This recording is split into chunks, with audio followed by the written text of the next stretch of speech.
The Pre-Med Year, session number 390.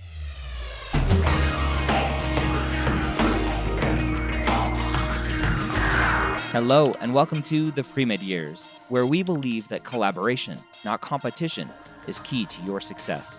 I'm your host, Dr. Ryan Gray, and in this podcast, we share with you stories, encouragement, and information that you need to know to help guide you on your path to becoming a physician. Welcome to the Pre-Med Years. I am so excited for you to be here today because I have an amazing guest, an even more amazing announcement maybe of this guest, and much more. Today I have Dr. Scott Wright, the former Dean of Admissions at UT Southwestern Medical School in Texas, the former Director of the Pre-Health Program at UT Dallas, and the former Executive Director, his most recent position, of TMD SAS, right? The application service that you know and apply to, maybe you've applied to it, in Texas. He oversaw that whole program. So he had insight and access to medical schools and dental schools and all of the programs underneath TMD SAS, or the Texas Health Education Service, actually. And he is now, the announcement is that he is now joining Mappd. Now, Mappd is the new technology platform that I have wanted to do forever. And I'm finally able to do it with an amazing co-founder in Rachel Grubbs, who has years and years of experience in the test prep world with Princeton Review and Next Step, which is now Blueprint. She left that company last year and is now my co-founder for Mappd. Now, you can find Mappd at mappd.com. No E. The E costs too much money, so we dropped the E. And you can find out a lot more information and have a lot more fun with us on National Pre-Med Day, which is going to be on May 28th. Yes, 5/28, National Pre-Med Day. You can find more information at nationalpremedday.com. You can also text NPD, that's 3 letters, NPD for National Pre-Med Day, to 844-413-2234. Now, that is a dedicated Mappd phone number, so you can save that number, and you'll get text from that number from Mappd, and we'll keep you up to date with National Pre-Med Day. We can keep you up to date with what's going on at Mappd, and we can keep you up to date like what we did with the MCAT coming out, or the registration opening up last week as we record this. I used this text platform to notify over 11,000 students of when the MCAT registration opened up. Now, we had some hiccups along the way. There were some spam issues and some other stuff. And I think it all came down to we didn't have an 844 number, which is a toll-free number. So hopefully all of those issues are fixed. But 11,000 students signed up to this text platform because the AAMC only announces using Twitter, which is ridiculous. And so we announced on through the text message that the MCAT registration was open up. So we'll keep you up to date with all of that as well. But if you text NPD to 844-413-2234, we'll give you a lot of information about National Pre-Med Day. You'll have the opportunity to submit your email address right there. We'll make it super easy for you to stay up to date with what's going on in this Mappd world and what's going on with National Pre-Med Day. So again, mappd, mappd.com.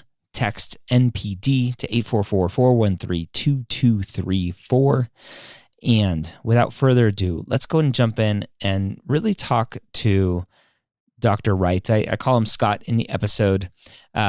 We'll talk to Scott about kind of his journey and how he got involved in medical education. We talk about mistakes that students make and so much more. So I hope you enjoy this episode with Dr. Scott Wright. Scott, welcome to the Pre-Med Years. Thank you so much for joining me. Absolutely. I'm glad to be here. When did you first decide in your life that you loved pre-meds and pre-health students so much that you wanted to spend your life with them? So the question assumes that I do love pre-meds.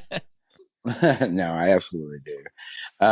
It was, you know how, at least in my experience, life is a very serendipitous kind of thing a lot of times. And what happened was I just kind of lucked into medical education and into working with pre-meds and helping them along their journey. I was had worked in higher ed for about 10 years, 8 or 10 years, and was returning to Dallas, where I had some family and was wanting to go back to graduate school at that point and sort of further my education. And my experience in higher ed led me to be recruited to go to UT Southwestern Medical School in Dallas, where they were reinventing their admissions process. They wanted a new vision and they wanted a new sort of way of doing things, and along with the chair of the admissions committee, who I became just really great friends with, and is now years later now the dean of the big dean, not the admissions dean, but the big dean at Yale School of Medicine. Wow. Um, and we just began to craft what we thought would be a great way to select medical students. And my experience had been in admissions on the undergraduate level, so I knew how to kind of do processes and procedures, and I didn't really know much about medical education, but I knew how to do stuff. And so it just kind of happened. It just sort of fell in my lap, and I ran with it. And 10 years later, I was still at UT Southwestern, still directing the admissions process there, and loved it. I loved the energy of the pre-med students, of the applicants to medical school. I loved the vision that they had, the dreams that they had, which really drove them to do what they were doing. And some of them, it was a short journey. They had kind of just decided this is what I'm going to do, and they, ran with it. Others, it was a longer journey, and they really had some obstacles to overcome and some barriers. And I think the part of what excited me so much about working with pre-meds was the just the broadness of that group of individuals who just were coming from so many different walks of life and so many different backgrounds and experiences, and whatever. And it was really really great, really fascinating. And every year when we would look at the um, pool of applicants, it was always just exciting to see what was going to be there and what we would find. And um, so kind of did that for some number of years, well, 10 years. And I figured over the course of that 10 years, in terms of reviewing applications and as they would come across my desk, I probably reviewed at some level or another, some in a very deep way, and then others more cursory, as we had other, various people looking at the applications. Probably somewhere near 40,000 applications. Wow.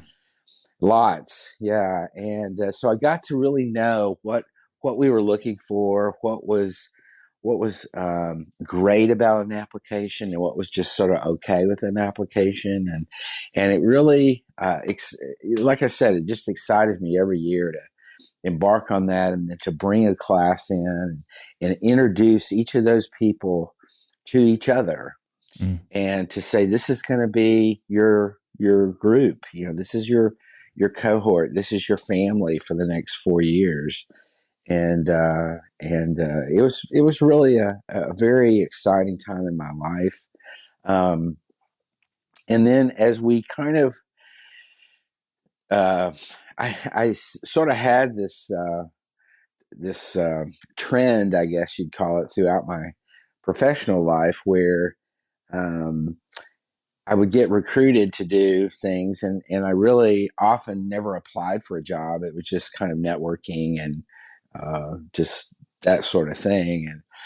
And so in 2006, I got recruited to leave the medical school side of things and to go to UT Dallas to direct the all the pre-health programs there.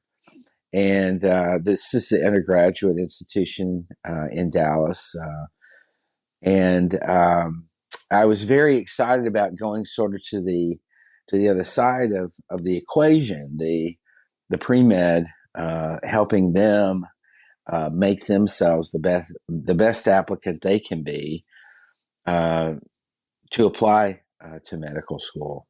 And that really was a very incredibly exciting time for me to be able to sort of be on that end of things and to help applicants know what was missing from their application or what was going to make them shine out in a better way or what was going to really cause them to be successful in the process. We had about every year was a little bit different, but somewhere between 250 and 350 pre-med, pre-dental, largely pre-med and pre-dental students applying to those schools every year. So it was a large group of students. I obviously had a staff of advisors that we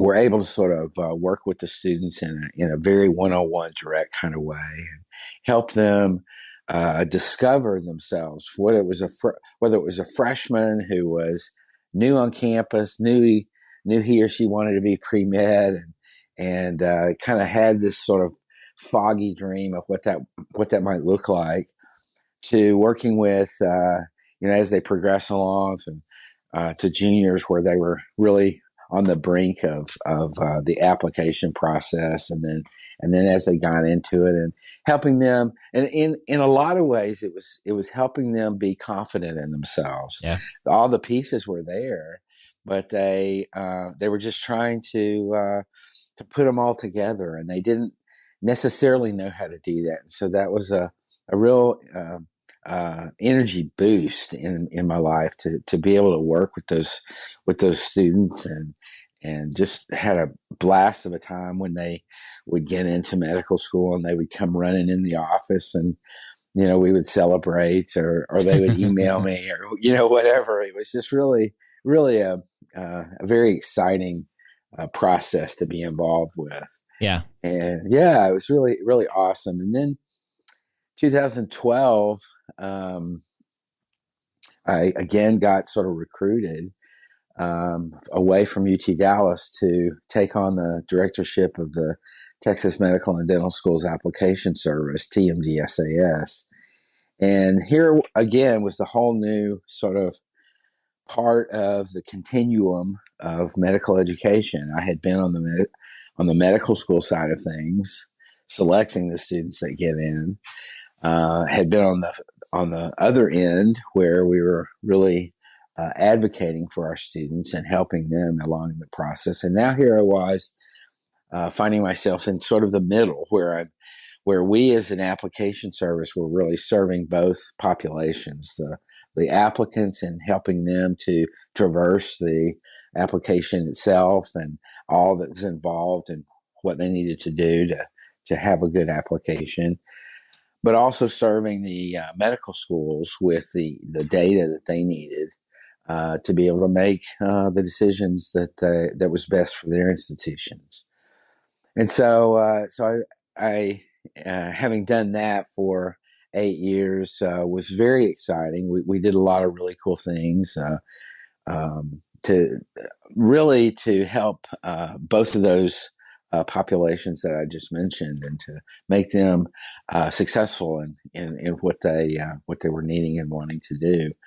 And in the midst of all that, we really changed the face of TMDSAS, broadened my vision for TMDSAS was not to just have us be an application service where we had an online application, and students would fill it out, and then we would push buttons and do various processes and ship the data off to the medical schools. My vision was we need to be a part of helping the students in this process. We need to help advisors with things that would enable them to be better advisors. We need to help students with knowing throughout the process what are things that I can do to be the best applicant that I can be. One of these things was the development and ultimately inauguration of Apply Magazine, which we began 3 or 4 years ago, and really exciting. And Ryan, you're familiar with that, having written an article for it last year, and it was really an exciting process to put together a lot of authors articles that were super relevant to students and to what they were going through or what they needed to know or whatever. And so that was it really allowed me to sort of use my creativity to invigorate what we were doing with applicants. So Yeah. that's kind of my journey, and it's been a whirlwind. I Yeah. mean, it's just been an awesome experience for me. Just 25 years of working with pre-med students and medical students, and just wouldn't trade it for anything. It's just been awesome. And now the journey continues with Mapped, which is really Yeah, exciting. So if you're yeah, listening to this and you're like, Mapped, what's that? Go to mapped.com and go sign up to get notified of what Mapped is. But yeah, my vision for Mapped is really to just upend the whole pre-med process, to give access and information to students who just don't have it, yeah, and really hopefully level the playing field for everyone out there. So yeah, yeah. that's my goal, and I'm excited that Yeah, you're going to join us for that ride as our first employee at MAP. So thank you for doing that. absolutely. Absolutely. Well, I'm very excited about it. I think it's going to be a real thrill ride. And like all the pieces of my journey have been, I think it's going to be an exciting proposition to continue in the process of helping students. And so Yeah. I'm excited about it. And Mapped is without an E, mappd.com. So, Scott, it sounds like, right, you talked about your journey. You have been kind of everywhere and anywhere and everywhere along the path that pre-meds would be interested in. Yep. When looking at the actual kind of path for pre-med students, seeing both sides of it, from the admission side to the pre-health side, what are some of the biggest myths or misconceptions that pre-meds have about the application process and the process of what medical schools are doing with applications? Yeah, there's several that come to mind immediately. One is that everything's about the numbers. Um, that the whole process is really about, MCAT and GPA. And while MCAT and GPA are important, and there's no getting around that, my experience has been really that above a certain floor of those numbers, it's really about the individual schools looking at applicants in a deep way, trying to figure out who is this person? What are they all about? What is their dream? Why do they have that dream? And what have they done to get them to a point where they can fulfill that dream? And this is what we really call the holistic admissions process. And every school is a little bit different in how they implement that kind of thing. And some schools are deep into holistic admissions in terms of really looking super deep beyond the numbers. And other schools, do it at a more I wouldn't really say superficial, but not as maybe a deep way. But I think every medical school, at least in my experience, those that I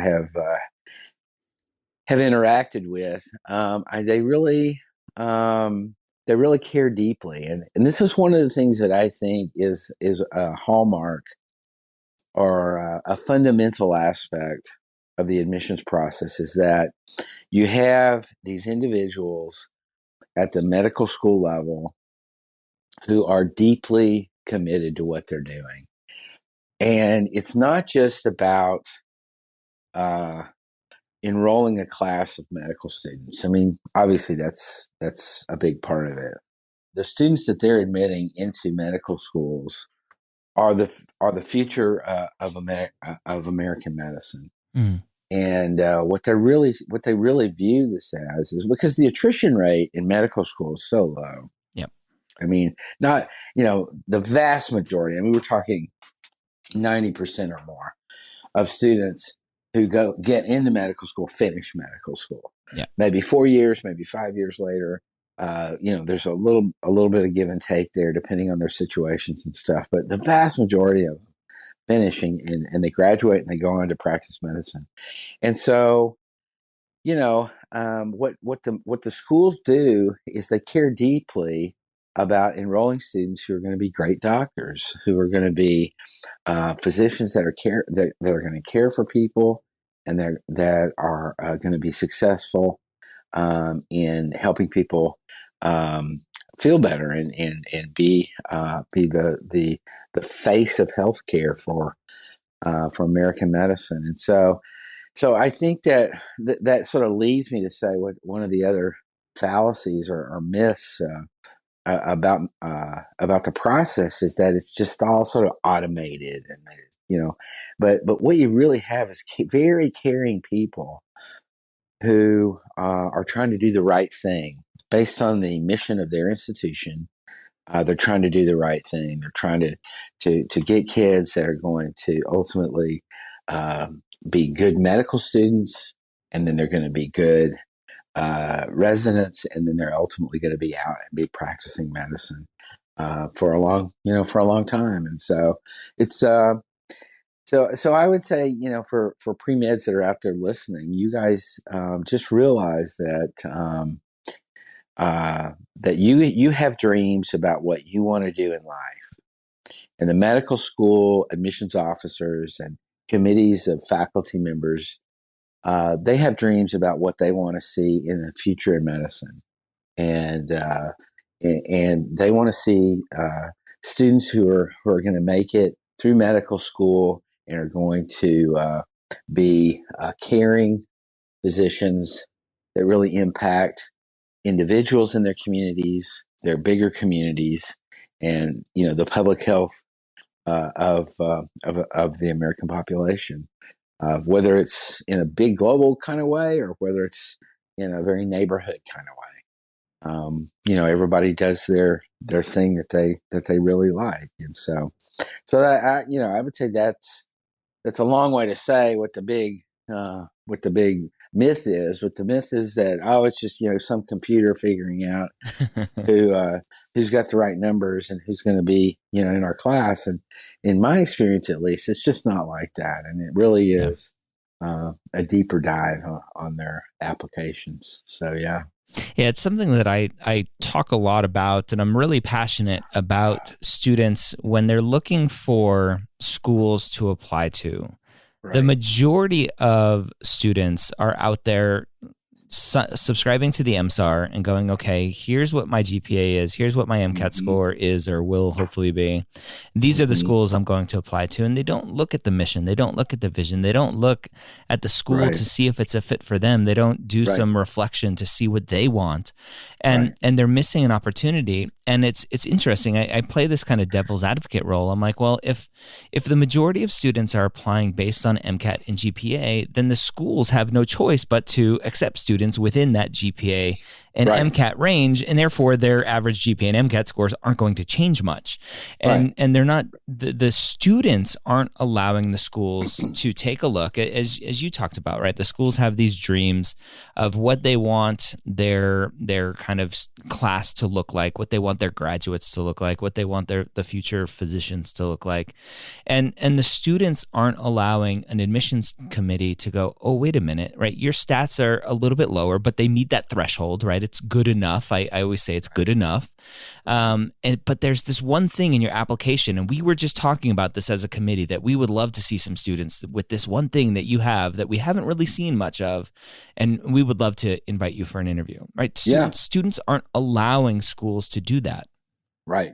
That's exactly right. They essentially are when a student does not apply to a particular school, even if let's say it's a dream school of theirs, or a stretch school, or however you want to characterize it, that they are essentially acting as their own admissions committee and saying no, denied, denied, and and so don't do that. If you have as a pre-med student, if you have a dream of going to X school, and maybe it's a stretch numerically, but it's just something that you've always thought about and always dreamed of. This would be so awesome, or whatever. Don't do that. Don't act as your own, rejection committee and send yourself a rejection letter and all that. Let the school do that. Yeah. So just keep that in mind as you go along throughout the journey and figuring out. And I'm not minimizing the difficulty of making those decisions, and for many students, I get it that it's also a decision based on financial considerations, that they have to limit the number of schools that they're applying to, and for financial reasons, and I totally get that. And so I'm not minimizing the difficulty of the decision, but most students have either one or a small subset of dream schools that they say, I'm going to go for this. Maybe it's a stretch or maybe not, but I'm going for it. And my feeling about that always is go for it, do it, and let things play out and see what happens. And so absolutely. Now, we were both in Toronto in 2018, I think it was. And was it? 2018. No, it was 2019. It was 2019. Summer, yeah. Speaking at the admissions summit put on by the people that wrote or created the Casper, and the thing that I talked about was transparency. Right, I was speaking to the admissions committee, saying, from the pre-med side of things, we would like you to be more transparent. Now, I have my own kind of reasons why there's a lack of transparency, and most of it is around financial concerns. But from your perspective, what are some other reasons why medical schools aren't as transparent with cutoffs and other things that they're looking for? Well, I think part of it is those things change year to year. They may not always be the same, and numerical cutoffs do exist. And we literally had, in my experience at the medical school level, we would have people who had cumulative GPAs of 2.0, or 2.1, and had really never shown that they could be successful in the classroom. So there's these numerical cutoffs and stuff that do exist, and that's because the medical schools have to make sure that the students are going to be able to handle the curriculum, that they're going to be able to, do it. And so I think part of it is that those numbers sometimes change year to year, or maybe even within the year, depending on the pool of applications that may occur. And I think sometimes they're hesitant to publish numerical values because they don't want it to turn somebody off from applying. If they were to say, well, our average GPA for everybody getting an interview invitation was 3 point whatever, then if somebody's below that, then maybe they'll think, well, I'm not going to apply there. I just don't fit into their scheme or whatever. And so I think from the medical school side of things, they're trying to both be wise with what they're doing. They sort of have a pretty good idea of how many students they need to interview in order to get a yield to give them a class. And so then then they are working to make that happen. So I think part of it is that there's a dynamic quality to the process that doesn't lend itself often to being able to publish those numbers, for example. And so that's definitely a big part of it. I think also not as much for private institutions, but public institutions. There's often legal constraints that are part of what they have a general counsel or a chief lawyer at their institution that his job it is to keep them out of court. And yeah, we have one medical school that's a good example of that. Exactly. In this country. Yeah. And it's just, and so sometimes the lawyers are saying, you really can't go down that road in terms of opening up the window of the process to the general public. And you're going to get one student who meets all of those things that you said you're looking for, and they didn't get in. So why not? Yeah, exactly. Exactly. So there's a lot of different reasons, and I some of them I get, and some of them I agree with, and some of them I don't get and don't agree with. So I'm certainly not defending the institutions. Yep.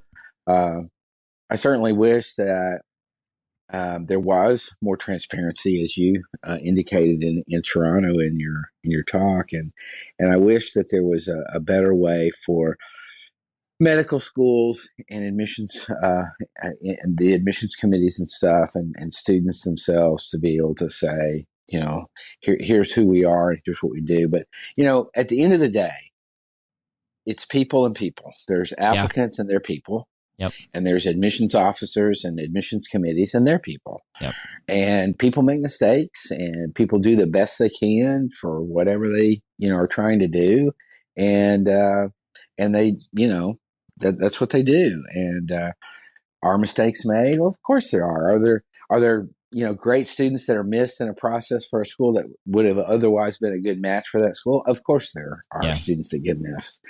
Are there great success stories when the two do match up? Absolutely there are. And so, I think that one of the other qualities I think that I like to say about what the schools are doing is that they're ultimately altruistic in their impulses. They really want it to be about not only about the applicant and what's going to make that applicant successful in their institution, at their medical school, but ultimately it's about making those students into what I just said earlier was the great examples of people that are serving the public and serving their patients and their patients' families, and so in that way, that's why I like to say that the process is really fundamentally, among other things, altruistic. It's not about us as a medical school. It's about the others, the applicants, and connecting them with us. And so, I think it's very individualistic in terms of the students, the admissions committees trying to figure out who are these kids. And some of whom aren't kids. I use kids in a sort of general kind of way, but recognizing that there's a variety of ages and stuff of applicants.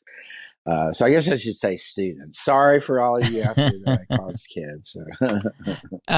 One of the things you mentioned, right, the 2.3 student or whatever, let's bump that up a little bit to like a 2.8 student who just hasn't shown any academic capabilities, right? Just 2.8 their whole life versus a student who has shown tremendous turnaround, right? They started off college just completely unprepared, didn't know what they wanted to do, maybe forced to go to college, whatever. Like 1.0, kicked out from school, came back and really just turned it around and are a superstar the last couple of years. Right. The thing that I always go to with not being as transparent with numbers is because that number doesn't tell the story. Right. right? The final number, and I came up Right. with this slogan, "Your story matters," talking about Mhm. this because I'm so passionate about the trend lines and what does your Right. story actually tell the admissions committee, Uh-huh. and that just plays such a huge part that students don't think about it. They think, oh, I'm a 2.8 student, therefore I have no chance. Right. Right. No, you're exactly right. I mean, this is part of the deep dive that medical schools try to do in a holistic process is to get at those trend lines that you're talking about in terms of the GPA, or understand better why was that freshman and sophomore year GPA, why did it look the way it did, or for a non-traditional student, why was their first go around so awful, and they, 10 years later now they've sort of figured themselves out, and now they're going back, and they're just it's just a whole new ball game. It's they're really a whole new person in terms of their outlook and their abilities and stuff like that. So schools are doing these deep dives to sort of figure out who these kids are, and you're exactly right. The 2.3 student, you have to look at what I call the trajectory, that GPA trajectory. When you look at that, if you charted it out, when you Mm-hmm. look at that, does it suggest that there's really capability here, that there's meat on the bones, academically speaking, that really suggests that this student can do it, and because medical schools have to be concerned about the capability of the students. After all, medical school is school. Yep. And you have to be able to show that you can do school, that you can day in and day out grunt it out, and make it through obstacles, and not have the wheels fall off when things happen. And that's why I like to say to students, there's a variety of things as undergrads that happen in our lives. Maybe it's my freshman year and I was just clueless and didn't know what I was doing, or maybe it was, sometimes, and we used to see things all the time in the applications where it was, my girlfriend broke up with me, and the wheels fell off. I didn't know how to deal with that, and that semester was a horrible semester. Yep. Or I was sick. I had some kind of I had COVID. yeah, I had COVID, or I've had students who had mononucleosis, and Yeah. it took them out for a month or two, and so it's endlessly. But then the question is trajectory. It's not about one crater or one divot in your GPA. It's about the trajectory. Where is this trajectory going? Is it a flat trajectory? Is it an upward Yep. trajectory? Is it downward? And that's what they're trying to figure out, because these schools, from the application services, they get that GPA chopped up in a gazillion different ways. Yeah.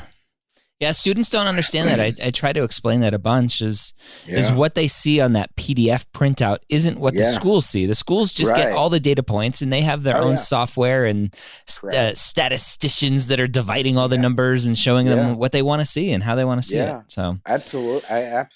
yeah, and I'm excited for MAPT to be able to, once students enter in their courses and grades, to really see those trend lines and or trajectory Yeah. lines, as you call them, of Yeah. where are they going, and then also get feedback on those to say, hey, it Yeah. looks like you're dropping down here at the finish line. That potentially could be an issue, right? Mhm. So Mhm. I'm really excited for the Yeah, future absolutely. of MAPT and what Oh, we can yeah. do with that, helping students.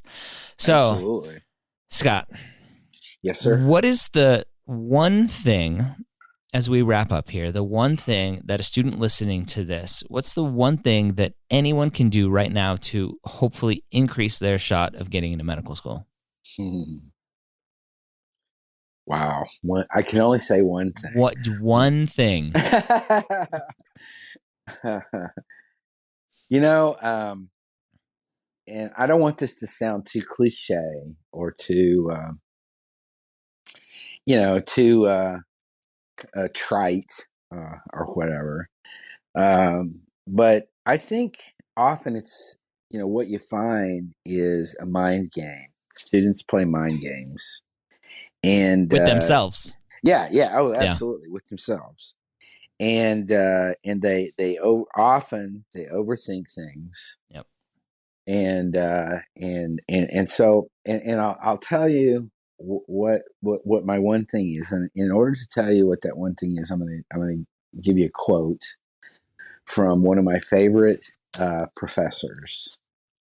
Um, and this, your listeners will know this professor. He's very famous worldwide, just a phenomenal individual, and somebody who has an incredible amount of wisdom. And so this quote comes out of that wisdom. Is it from me? No, See, you're describing me over here. That's getting. yeah, now I kind of forgot what I was going to say. But no, I'm so kidding.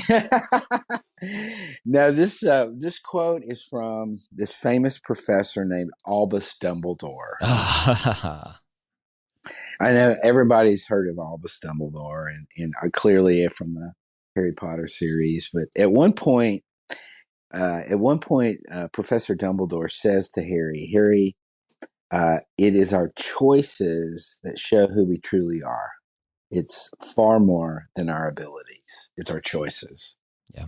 And so what I would say is it's this one, for the one thing I would say that every one of the students that is listening to this podcast right now, or maybe, 3 or 4 months from now, they find it somewhere on the web or whatever, and they're listening to it. You have a choice. You have a series of choices to make today, tomorrow, next week, next month.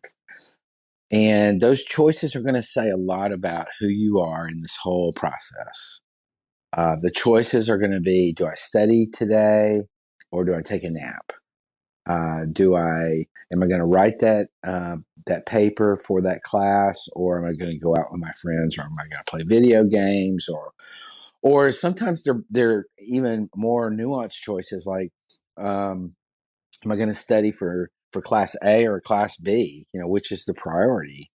Some of them are choices about, am I going to pay attention to class, or am I going to go to class at all today?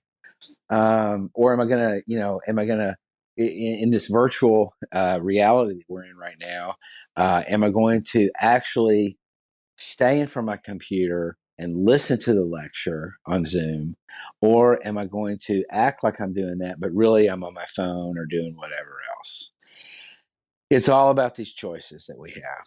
And those choices ultimately are going to have a great deal of meaning into what we're going to be. And every day we have choices. Every day we have a choice of what kind of person we're going to be and what kind of growth we're going to show in our lives. And difference when you look back when you look at applications and you can identify these critical points that an applicant was in when something happened, or when a class they encountered didn't go the way they wanted it to, or whatever. And I think that they have a choice. Students have a choice to make, have a series of choices that are going to be meaningful. And so my encouragement to students is make good choices. Make good choices every day. We all have great intentions at the beginning of the semester, where we are going to stay ahead. We're going to read ahead. We're going to do papers a month in advance, and blah blah blah. We were all that way. I mean, I was that way, and I sucked at it when I was a student, especially undergrad. And but we have these choices. And so what I would encourage students, when you listen to this, as you listen to this, think about, what choices do I have to make today? What choices do I have to make tomorrow that are going to be good choices that are ultimately going to take me to where I want to be in life? And my sense is that if we make good choices, that we'll get it. We can, you can do it as a student. You can be successful in this process, this gruesome process that we call the medical school admissions process. You can be successful in it by making good choices and allowing those choices to show who you truly are. So So keep that in mind, I think. So that would be my one piece of advice, I guess, for today. All right, there you have it. Again, Scott Wright, our first hire at Mapped. So Rachel and I are the co-founders. Dr. Wright is the first hire that we have. We're accepting names for his position. So after you listen to this, if just something comes to mind for a title for Scott, let us know, because we want to have a cool title for him. Maybe we'll see. But I hope you enjoyed it. Again, National Pre-Med Day is coming up on May 28th. If you're listening to this before that day, I would love for you to join us. We're going to have a fun day planned with tons of stuff going on. Again, text NPD to 844-413-2234. Hope you have a great week, a great day, and I will speak to you later.